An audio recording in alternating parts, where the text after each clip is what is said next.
പഴഞ്ചനാണെന്ന് ചിലർക്കൊക്കെ തോന്നി തുടങ്ങി. ഭരതമ്മാമ്മയുടെ പാന്റിന് എത്ര കീശയാ? 3. ഈ പാന്റ് പഴയതാകുമ്പോ എനിക്ക് തരുമോ? എന്തിനാ?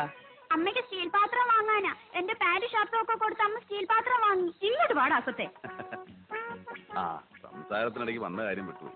മാങ്ങയുടെ പൈസ വേണ്ടേ? 2 ദിവസം കഴിയുമ്പോൾ ആള് വരും മാങ്ങ പറിക്കാൻ. അല്ലേ?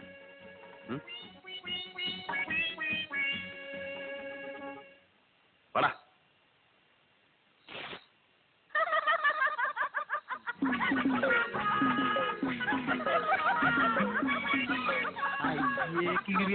പോടാവുന്നു.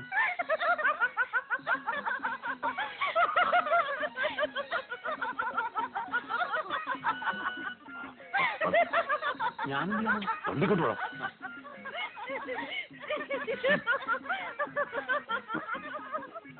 ഇതാ ഞാൻ പറയുന്നത്, വലിയ കടയാവുമ്പോ പഹയന്മാര് നമ്മളെ പറ്റില്ല. ചെറിയ കടയാവുമ്പോ നമുക്ക് വിലയിൽ തേക്കാം.